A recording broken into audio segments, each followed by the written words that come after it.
Hello and welcome to Hydroponics Daily, your go-to podcast for everything soilless cultivation.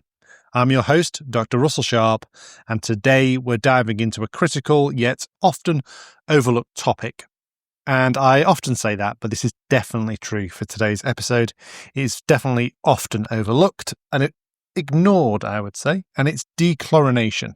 So tap water is convenient, but it contains the disinfectants chlorine and chloramine in most civilized, developed countries. If your tap water is safe to drink, it probably contains chlorine and chloramines. It might also be fluorinated, but the good news is that fluorine does not affect plant growth. It is only a problem if you're growing cut flowers, because the root can block fluorine from being absorbed. Top fact, not a lot of people know that, as who would say that? Michael Caine. He's famous for saying that. Not a lot of people know that. So fluorine, not a problem. Chlorine and chloramines as a disinfectant. Yep, they can be a problem. They can harm your crop and beneficial microbes. Sounds like I am scaremongering, but it's true. Repeated, independent scientific studies have shown there's a significant drop in growth when plants are treated with chlorine, and when chlorine is removed, that growth returns.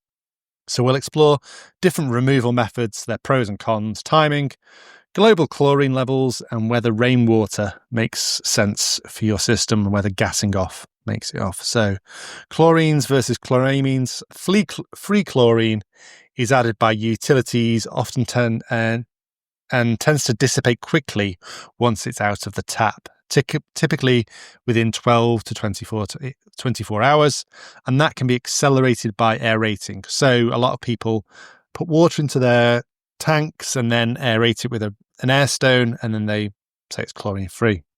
Chloramines, mono, di, or trichloramines, they are more stable and can stick around for weeks if not treated. So this is the big problem. And this is another thing not a lot of people know. That yes, you will gas off your chlorine, but you won't gas off your chloramines. They still could be impacting plant growth and the growth of beneficial microbes in your growing media and on your plants if you spray, on your foliage if you spray them. So most tap water worldwide contains 0.2 to 1 milligram per litre of free chlorine. And in North America, it can go up to more than that. So 0.4. 4 milligrams, I think even. But yeah, don't quote me on that. So that's important. What was I going to say there? So chloramines, they don't gas off. And so you probably want to treat them. Before I talk about that, also, it's important to note that when we talk about chlorine, we're talking about the reactive form. We're not talking about chlorides, so like sodium chloride or calcium chloride or magnesium chloride, which you may find as an ingredient in fertilizers. They're not reactive, they're not a disinfectant. So chlorine, not chloride, as that's very important to note. So if you have got those in your fertilizer, it means you're not using a very good fertilizer to begin with, because anything containing chlorides are rubbish fertilizers. They're the cheap ones. We talked about this on why garden centre fertilizers suck. They suck for a number of reasons, but it won't be because they're disinfecting and harming the plant directly in this way. We're talking about chlorine, which is a disinfectant. It's a dissolved gas of 2 chlorine atoms, not the chloride atom. Gets a bit confusing, but basically don't worry if your fertilizer contains chlorides, that's not going to be disinfecting. It's chlorine that's added in tap water. It's the sort of thing that's in the chemicals that disinfect swimming pools. You will notice, and I shared with some people in our company a video of people mixing chlorine with Coca-Cola, and they get tablets, so swimming pool tablets, and they put it in a bottle of Coca-Cola, and then the Coca-Cola bottle just explodes in their face. This is not like putting Mentos in a Coca-Cola. This is unbelievable. And then they get smashed with the plastic in their face, and then they get exposed to chlorine gas in a massive amount. Really, really effing stupid. But yeah, there's loads of videos of people doing that on the internet, on YouTube. Should really be taken down off YouTube, really, because I thought dangerous practices had to be removed.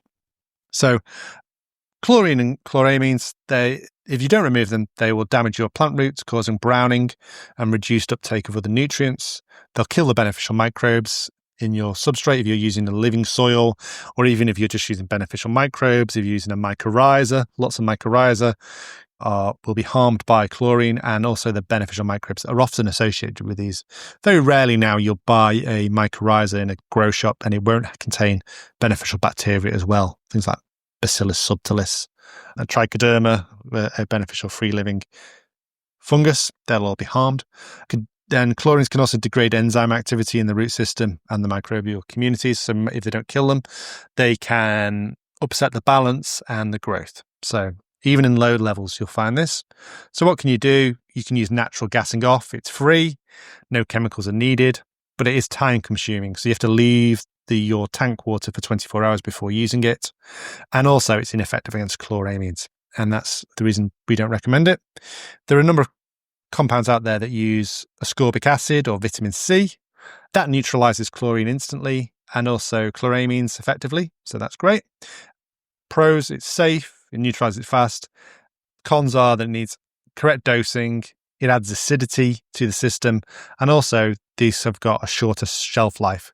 So if you see a product that is designed for dechlorination and it's gone orange or brown, that means it's oxidized. And so it won't be as effective as it was when it was first made. Then there's products like Dr. Hydro Dechlorinator, and they bind chlorine fast. They're sodium free and they're low cost. They treat a lot of product. And so, yeah, they're a good option. That's what we recommend if you're not using gold leaf or liquid gold. In the UK, it's liquid gold. In the US, it's gold leaf. And that instantly dechlorinates anyway. It's got inbuilt dechlorination technology. If you're not using that, though, use something like Dr. Hydro Dechlorinator. That's our best option. And obviously, there's a cost to that. A bottle will cost you, anywhere. I don't know what the cost of that is, but basically, if you're using gold leaf or liquid gold, the cost of that is already in the bottle. That's why it's not a cheap fertilizer, because it's already got all the base nutrients, the dechlorination, the pH technology, the biostimulation, everything you need to go from seed to harvest. It's already in the bottle. So you don't need to worry about it. You as soon as you add gold leaf or liquid gold to your water, it instantly dechlorinates, and you can test that. So don't take my word for it. There's something called a DPD tablet. You can buy them on Amazon, and you put them in chlorinated water, and it turns pink.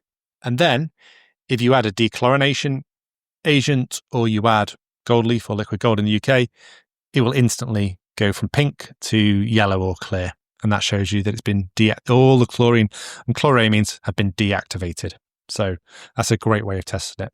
Another way is to use a carbon inline filter on your water.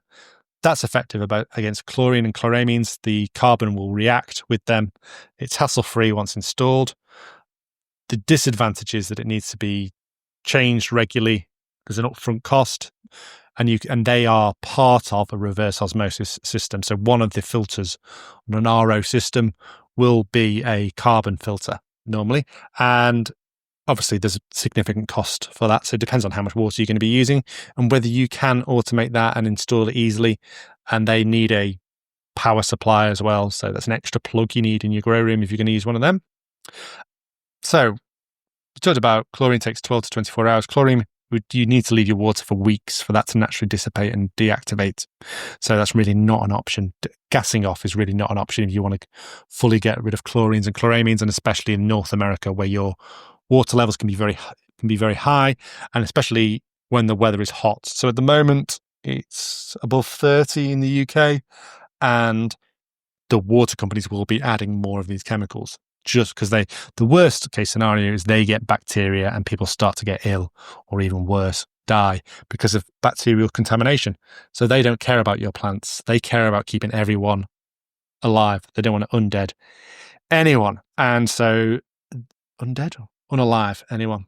So they bump up the levels of chlorine in the summer, and that's annoying because that's when most people are growing plants and need irrigating, and these plants need irrigating. So definitely dechlorination or using a fertilizer such as gold leaf that contains it would be definitely my recommendation. World Health Organization allows up to 5 milligrams per litre, considered safe for human. That's nowhere near what's safe for plants, though. You would start to smell that considerably. So I would either use reverse osmosis or something like liquid gold or Dr. Hydro's dechlorinator. The other advantage of reverse osmosis is you're removing other impurities and you are removing heavy metals. You will need to add more CalMag there if you are using reverse osmosis, because you're removing all the hardness from the water as well. Don't use water softeners. Water softeners won't act against chlorine, and they will basically add loads of sodium to your plants. And sodium is like arsenic to plants. It is directly poisonous and it will really harm them. So definitely don't use water softeners. You could use rainwater, and there are pros and cons with using rainwater. It's naturally free of chlorines and chloramines, and most of the arable farmers, the farmers growing wheat and barley that I speak to on a daily basis, they don't worry about chlorine and chloramines because they're using rainwater harvested from their farm on their barns and things like this. But now, because it's not rained in the UK for a long time, and they're still spraying their crops with biostimulants and things like potassium silicate, they're now having to add dechlorinator because they've got no water in their wells, in their silos and things like this. Another advantage is it's slightly acidic rainwater, so useful for pH adjustment. It's not going to be too high, and it's softer and not going to be hard water. It's not going to be containing calcium. The disadvantages of using rainwater is contamination risk of pathogens, and particularly things like Phytophthora and Pythium, so damping off disease. They can thrive when there's leaves and other vegetative material, algae growing in the tank. So you need to be careful of that.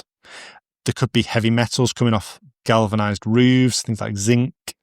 There could be pollutants from the roof. You could be some lead flashing and things like this. Could be contributing to the heavy metals. Always, that's always something to consider. You don't want too much zinc, and you definitely don't want lead in your crops that you're consuming or your plants. And there's obviously the initial costs of setting up a catchment and storage system. Very large growers might even have ultrasonic bubble or nano bubble makers in their storage tanks to get rid of algae and things like that. Crazy things you can do. And there are, obviously, make sure that it's legal and safe and within the laws to harvest rainwater in your area, because there are some strange laws out there. So of the options, gassing off, don't think it's if you're really concerned about chlorine and chloramines, it's not really an option because of that. The chloramines won't be removed. Ascorbic acid, it's an option if you've got a bottle lying around, but they don't store it for too long because it will degrade over time. I think something like a normal dechlorinator like Dr. Hydro, make sure it's sodium free, it's cheap and effective, and then liquid gold and gold leaf is a great option because it's already in the base fertilizer. So you don't need to worry about it. It's a stress-free growth. RO systems, once they're installed, they can be hassle-free, but there's initial upfront cost.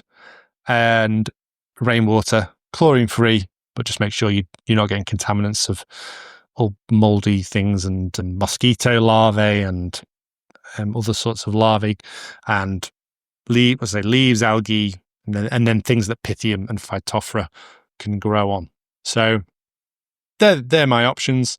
I think dechlorination is a good way of, if you're looking for an increase in yield and quality, it's a great one because it's additive to anything you do with nutrients, anything you do with pest and disease. It's an additional bump in yield and quality you can get on your plants. And who doesn't want to increase yield and quality? For basically, it's just one step whenever you add fresh water to your system, just add dechlorination and away you go. As I say, using gold leaf or liquid gold, don't even need to worry about that. You're already getting the benefits of removing chlorine. So I'm Dr. Russell Sharp. Thank you for tuning in to Hydroponics Daily. And if you want to know more, just get in touch. If you think I've missed something out, let me know. I'm more than happy to clarify on a subsequent episode. Okay. If you've listened to lots of these episodes, it would do me a massive favor if you could leave a review. especially on Apple, if you could leave a written review, it would mean the world to me and helps me know that people are listening, because podcast stats are rubbish, and also helps grow the show. So if we can get into like the top 20 home and garden shows with this, then it sort of snowballs from there and we get loads more listeners. And we're sort of like consistently in the top 50, but to get top 10, top 20, that would be amazing, because everyone else who's in the top 10 and top 20, they're big companies or organizations with lots of sponsors and things like that. I think we're on the verge of cracking it. And yeah, that would be fantastic to show people, to show the wider horticultural community that hydroponics is moving forward. It's the future, and it's a great area to be in. So if we can promote hydroponics by sharing this podcast and getting hydroponics further up, making sure that when people look at those charts, they see hydroponics mentioned. There's a couple of other podcasts out there, a couple of growers, indoor growing podcasts, but I think we're the only ones now that's dedicated to hydroponics specifically, and not just one type of crop. So yeah, really hoping to spread the word. So go on, leave me, go on, please. I'm begging now. Come on. I'm not beyond getting on my knees and begging. I've got down on the floor. I'm begging. Come on. You're on Apple Podcasts already. Just leave a review. Until tomorrow, I'll leave you there. Thank you very much for listening.